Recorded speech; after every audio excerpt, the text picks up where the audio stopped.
Monsieur le ministre directeur de cabinet du président de la République, honorables représentants du peuple de Guinée, mesdames et messieurs les représentants des partenaires techniques et financiers, mesdames et messieurs les hauts cadres de l'administration guinéenne, mesdames et messieurs les représentants des organisations de la société civile guinéenne, chers responsables des établissements publics et administratifs, distingués invités, mesdames et messieurs, il me revient l'agréable honneur de m'adresser à vous à l'occasion de l'ouverture de cette toute première revue annuelle des établissements publics administratifs de notre pays.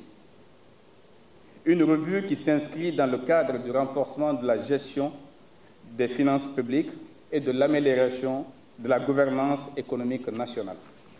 La politique publique et de l'efficacité de l'aide au développement est aujourd'hui essentielle à notre objectif commun de lutte contre la pauvreté et de renforcement de la justice économique et sociale. C'est pour cette raison que l'amélioration de la gouvernance financière et les responsabilités y afférentes sont passées en priorité dans le programme de développement économique du président de la République pour le renforcement de la transparence budgétaire et la lutte contre la corruption en matière de gestion des finances publiques. En effet, la probité financière à laquelle nous sommes tous tenus dorénavant doit nous conduire à faire attention aux effets d'impact des politiques publiques, à optimiser l'utilisation des ressources publiques et à promouvoir la reddition convenable des comptes. Les réformes des finances publiques que nous entreprenons sont abordées de manière globale, c'est-à-dire qu'elles concernent à la fois les institutions et les différents comportements des acteurs qui animent celles-ci tout au long de la chaîne d'exécution budgétaire, sans oublier les interactions entre les différents acteurs participant à cette animation budgétaire.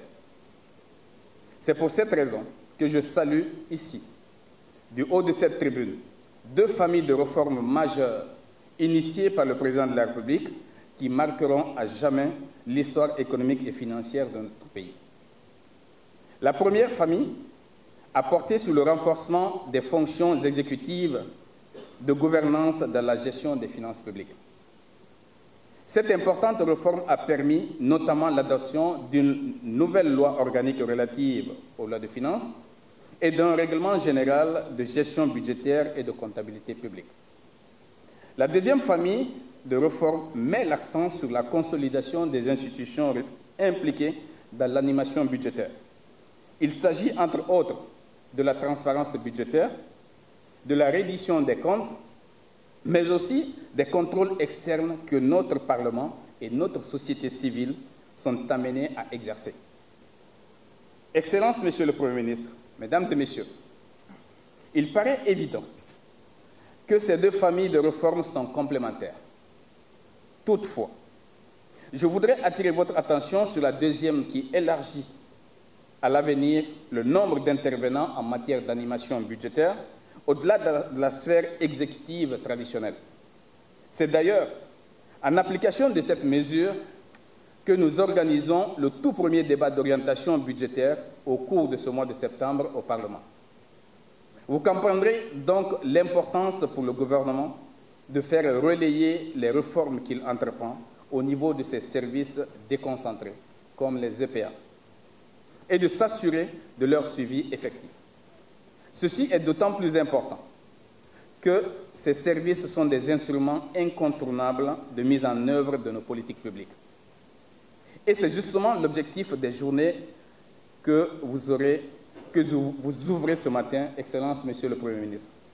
La gestion actuelle de nos EPA exige de nous plus d'efforts dans la gouvernance pour en faire de véritables instruments de développement qui répondent à satisfaction aux attentes de nos concitoyens. Les premières analyses de la situation de nos EPA, faites par mes services, font ressortir des problèmes importants que nous devons, dans les semaines à venir, adresser avec votre soutien. Sans pouvoir être exhaustif, je voudrais indexer la faiblesse des mécanismes de supervision et de contrôle de ces établissements.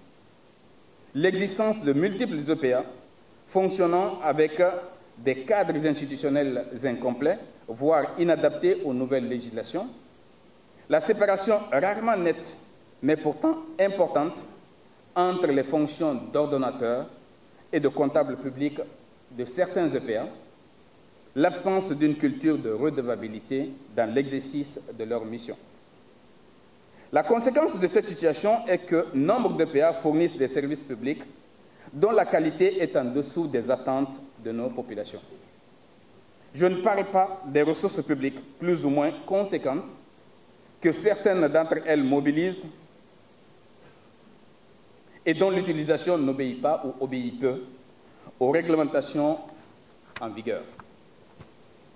C'est pour régler durablement ces différents manquements que le gouvernement, à travers le ministère du Budget, que j'ai le privilège de diriger, initie la présente revue annuelle des EPA, afin d'échanger avec ces établissements sur l'absolue nécessité d'intégrer les bonnes pratiques en matière de gestion des fonds publics et de s'engager ensemble et résolument pour un meilleur accomplissement de leur mission. Excellences, Monsieur le Premier ministre, Mesdames et Messieurs, au moment où la Guinée se dote d'un nouveau plan national de développement économique et social, il nous incombe de veiller au fonctionnement régulier de nos EPA en harmonie avec les réformes de nos finances publiques. C'est à ce prix que nous gagnerons, que nous garantirons l'exécution correcte de ce nouveau plan de développement. Pour atteindre ces objectifs, les chefs de département ministériels, à savoir mes collègues ministres, les directeurs des EPA, les présidents des conseils d'administration, les comptables publics et les contrôleurs financiers se doivent de s'impliquer tous et de jouer pleinement leur rôle à chaque étape du processus. Pendant ces 3 jours, le comité mis en place ainsi que les participants vont examiner la gouvernance de la centaine d'EPA. Le cadre institutionnel ainsi que la situation financière seront analysés pour identifier toutes les contraintes qui freinent ou empêchent nos EPA de remplir efficacement leur mission de service public.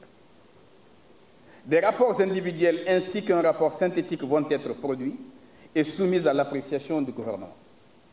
Mesdames et Messieurs, vous me permettrez de terminer mon propos en commençant par exprimer toute ma reconnaissance au Président de la République, professeur